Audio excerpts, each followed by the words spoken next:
Welcome back into the GSMC Sports Podcast, as we are now going to be moving on to discussing the news from Washington that the Commanders are officially naming Jayden Daniels the Week 1 starting quarterback. Really not all that much of a surprise. Dan Quinn did make the announcement, though, to make it official just yesterday. And this is, again, not much of a surprise, but definitely an exciting time for Washington, where we are now going on the 8th straight season that the Commanders have had a different starting quarterback. You go back in history here, and it has been a long time coming for the Commanders to try and find who is going to be the solidified answer for them. And now, Jayden Daniels, still not all that much of a sample size to see. He has been excellent in preseason so far. He's led, I want to say, I don't know if they actually scored on Sunday when he was in. I know the first drive stalled out, which wasn't his fault, and I think the second one as well. But, regardless, I thought that he was, especially in the game versus Miami over this past weekend, I thought that he was surgical through the air. Week 1 was more of a testament when they played the Jets to being able to see what he can do on the ground. So a dual threat quarterback that was obviously elite his senior season at LSU, where he ended up winning the Heisman, 3,800 pass yards, 40 touchdowns, just 4 interceptions, and then adding another 1,100 yards rushing himself and 10 touchdowns there as well. He is the full package from, a baseline quarterback perspective. The superstar element is where I definitely have some more questions, but honestly, the more I watch Jayden Daniels, the more I like him. And I think that, he should at least be able to buck the end to the trend of a different starting quarterback in Week 1 every season. Going back here from 2023 to 2017, I believe it is.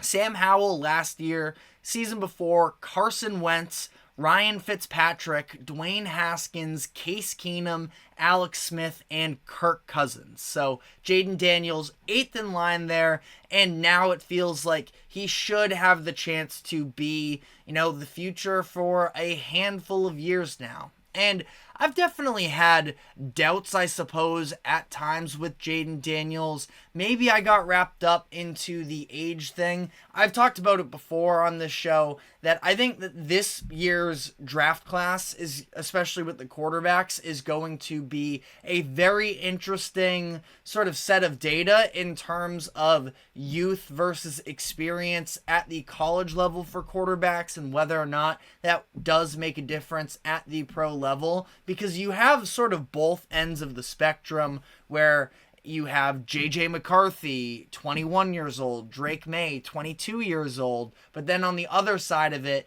you have the more experienced Bo Nixes, Jayden Daniels, and Jayden Daniels, and Michael Penix that you sort of get both sides of the coin with this draft, and I think that it's going to be a pretty important one to look back on, whether or not age does really have an impact on what level of prospect these guys should be coming into the NFL. Because either way, when you're drafting a quarterback in the first round, you are anticipating that, or hoping for at least, that he is going to be your solution at quarterback for the next 10 plus years. So ultimately, whether you're 21 like J.J. McCarthy, or if you're 24 or 25, at the end of the day, those 4 years should be pretty unimpactful or insignificant 10 years from now anyways. That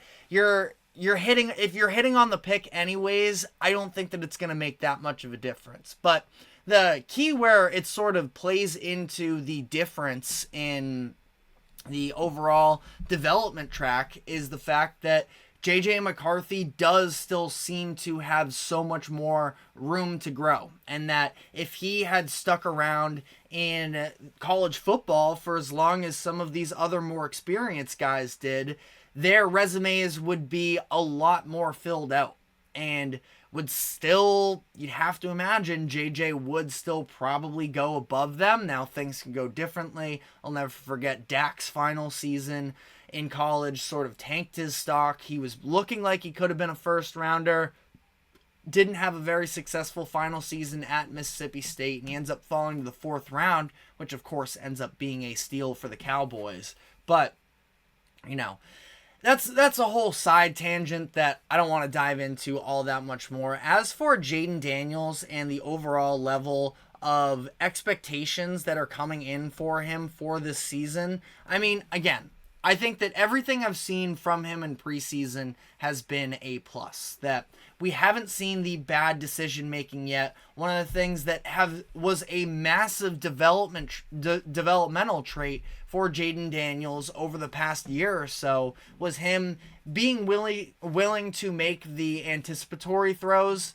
You see the 4 interceptions when he was at LSU. That was at one point, he was going at a point where he was almost being so cautious that he was costing the big plays as well. And then finally, he was able to sort of come to that realization that, especially on that LSU team in particular, where they were mostly offense, very little defense, that they're just going to need a gunslinger sometimes. And that's what Jayden Daniels was able to do, and it paid massive dividends for him. Now, obviously, again, especially with those anticipatory throws, it can become a lot scarier at the NFL level.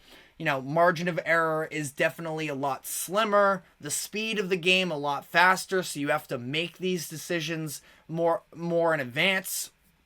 And I think that, there might be some growing pains, but again, Jayden Daniels, I just definitely, I see him being, at least a league average quarterback or in there. I don't see big time bust potential all over him. Now, that being said, again, not trying to put a ceiling or a floor on him necessarily. I don't know if I see the arm talent for him to be in that upper echelon of quarterbacks, but I also don't really want to spend my time here sort of almost knocking a guy for something that we haven't even seen yet. So we'll have to see there. Ultimately, the Commanders, I think there's going to be a lot of ups and downs this season. And for Jayden Daniels, athletically, he's probably cut out for it because of the fact that he is able to navigate the pocket, which is going to be necessary because I have some real concerns with that offensive line, as I'm sure a lot of NFL fans do. Was not exactly a glowing impression, especially out of right tackle Andrew Wiley in their preseason game versus Miami this past weekend, but that's just a preseason game. Who knows how much stock to really put into that. But, Jayden Daniels, he definitely has, first off, I'll say this, a responsibility to himself and to the team of having himself stay healthy. There was a pretty funny moment in the Commanders preseason game this past weekend where it was a read option. Jayden Daniels decides to keep it for himself, gets to the outside, and ends up running in between traffic and a couple defenders before getting brought down. And immediately Dan Quinn from the sideline is starting to track him down, and he's just pointing at the ground. And Jayden Daniels, he sees it, he nods his head, he smiles, laughs a little bit, and Dan Quinn just sort of shakes him off.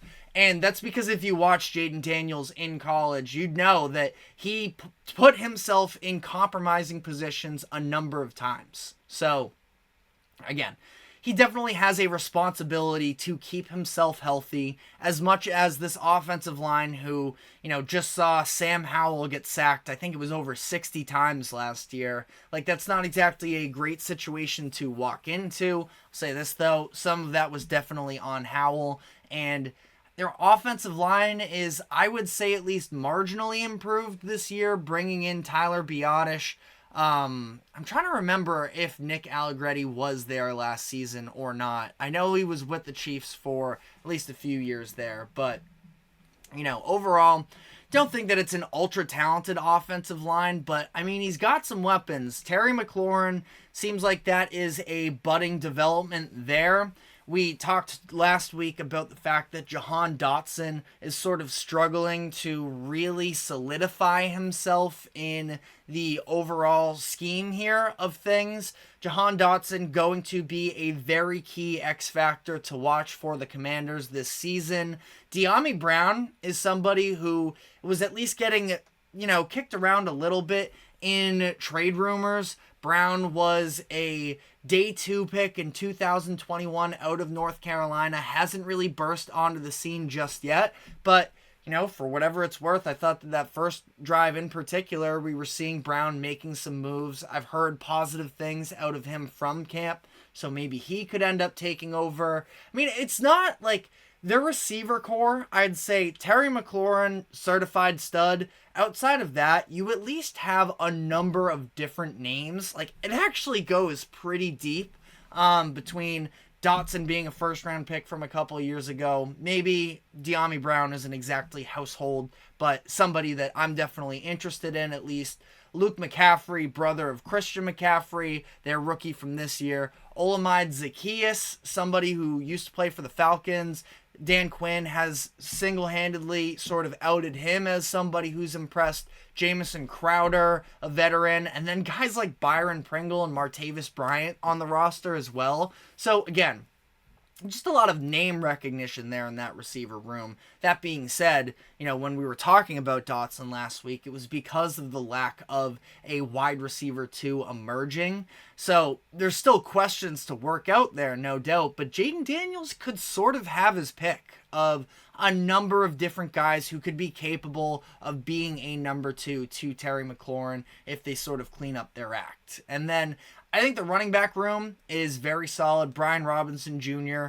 is one of the more underrated, I suppose, younger backs, and somebody I could definitely see having an impact long term. Austin Eckler, at least a veteran in the building. Some tight end depth as well with Zach Ertz, the veteran, Ben Sinnott, the rookie as well. So, Jayden Daniels is going to have some options ahead of him. And this definitely is more so just about a prove-it year for him and, the developmental process, building the new culture under Dan Quinn there in Washington. So playoff aspirations aren't exactly on the table for the Commanders, but, could see a lot of positives coming out of their season. But the majority of it is predicated on the success of Jayden Daniels. So congrats to him for winning that starting quarterback job, but it only gets more difficult from here as we sort of get from practice reps and preseason games where there's more of a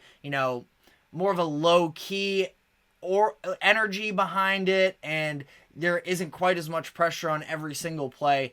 Sundays, game days in the NFL is where your career is made or broken. So, again, challenges ahead for Jayden Daniels, but a lot of positives up to this point in the season for where you can possibly be at in late August. But as Jayden Daniels was named the starter, I was also anticipating seeing one of the other rookie quarterbacks be named to that same role as well for their respective team in the Denver Broncos, following what has been a very impressive couple of showings for Bo Nix through training camp, or through preseason specifically, and yet Sean Payton is not ready to name a starting quarterback, so we will dive into that entire situation. But first, a quick break. Do not go anywhere. We will be right back.